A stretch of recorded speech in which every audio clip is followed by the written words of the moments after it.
Legenda mengatakan kota Saranjana ini banyak dihuni oleh makhluk tak kasat mata. Konon legendanya para jin membangun sebuah kota gaib yang diberi nama Saranjana. Maka dari itulah warga sekitar menyebutnya sebagai Saranjana Kota Gaib.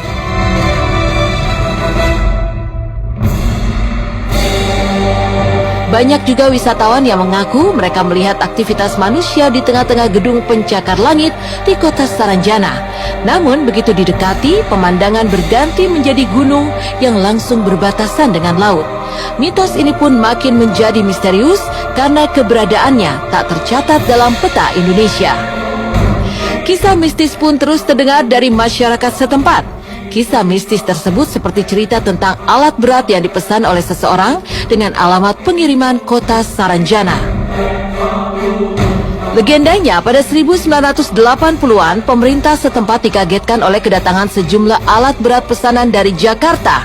Warga sekitar mengatakan bahwa peralatan berharga yang sangat mahal ini dipesan oleh seseorang dan telah dibayar lunas. Alamatnya pengantaran barang ini adalah kota Saranjana. Padahal kota Saranjana sendiri secara administratif tidak ada di Kabupaten Kota Baru. Ada sejumlah orang yang mengaku pernah melihat dan pergi ke kota Saranjana ini. Konon legendanya kota Saranjana sangat maju. Banyak gedung-gedung tinggi dan jalan besar. Penduduk di Saranjana juga sangat kaya dan hidup dengan makmur. Warga sekitar menceritakan mereka pernah dihebohkan dengan datangnya mobil-mobil mewah yang didatangkan dari Jakarta dan telah dibayar lunas. Kisah mistis tak hanya di situ saja. Legendanya banyak orang yang hilang setelah pergi ke tempat tersebut. Kisah tentang kemegahan kota Saranjana di pedalaman Kalimantan membuat banyak orang menjadi penasaran. Tidak hanya megah, legendanya kota Saranjana mengikuti perkembangan zaman dan mempunyai berbagai fasilitas hiburan layaknya kota besar lain. Karena itulah banyak wisatawan yang mengobati rasa penasarannya dengan mencari keberadaan kota tersebut. Legenda mengatakan pintu gerbang menuju Saranjana berada di tengah hutan di selatan Pulau Laut. Wisatawan yang pergi melewati gerbang Saranjana, warga setempat mengatakan wisatawan tersebut tidak pernah kembali lagi. Dipercaya karena mereka terlanjur nyaman dengan kemegahan kota Saranjana. Selain itu ada mitos yang menyebutkan seseorang tidak boleh menggunakan baju merah dan kuning saat pergi ke Pulau Laut. Legendanya, penduduk Kota Baru percaya bahwa kota Saranjana di selatan Pulau Laut menjadi tempat tinggal makhluk halus. Konon legendanya, meskipun dihuni oleh makhluk halus, penduduk kota Saranjana berwujud seperti manusia. Legenda mengatakan orang-orang di sana jauh lebih rupawan. Warga sekitar mengatakan penduduk Saranjana mempunyai fitur wajah khas yang membedakan mereka dengan warga lokal Kalimantan. Kisah mitos lain dari kota Saranjana ini adalah kota ini mempunyai buah-buahan yang tumbuh dengan berukuran besar dari yang ada di alam manusia. Legendanya jenis buah yang ada di alam manusia sama, tetapi hanya ukurannya berbeda.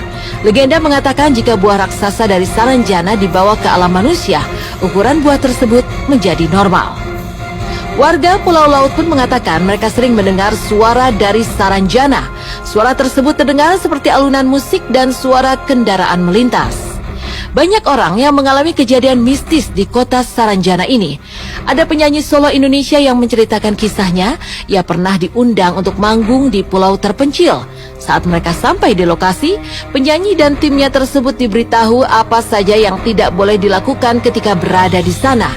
Ia mengatakan bahwasanya ia dan tim tidak boleh mandi ataupun keramas. Padahal mereka harus berada di kota tersebut selama 3 hari. Mereka mengatakan bahwa mereka diberitahu untuk tidak terlalu memperdulikan ketika melihat atau menemukan penonton dengan gerakan atau tampak tak sama dengan penonton pada umumnya. Ia pun tidak merasa keberatan akan hal itu. Menurut informasi dari salah satu penyanyi ibu kota tersebut, hal aneh kembali dirasakan di saat ia selesai manggung. Ia mengatakan stadion tempat ia manggung hanya mempunyai 1 pintu, berbeda dari studio pada umumnya, sehingga mereka pun keluar dari pintu yang sama. Dan memang harus membelah penonton yang saat itu ia perkirakan sekitar 12.000 lebih. Tetapi pada nyatanya saat keluar, ia malah melihat kondisi lapangan yang sepi. Penyanyi tersebut masih tidak terpikir apa-apa. Ia mengatakan kejadian tidak hanya sampai di situ saja. ketika salah satu kru merasa kegerahan dan memutuskan untuk mandi, padahal sudah diingatkan untuk tidak mandi selama di kota tersebut. Sesaat setelah salah satu kru mandi, terdengar suara minta tolong dari arah lobi. Dan ternyata salah satu tim tertabrak motor dan mengalami patah tulang pada bagian tangannya. Dan menurutnya kesialan itu langsung terjadi ketika melanggar larangan yang sudah disampaikan. Warga sekitar pun percaya bahwa penyanyi tersebutlah masuk ke kota Saranjana.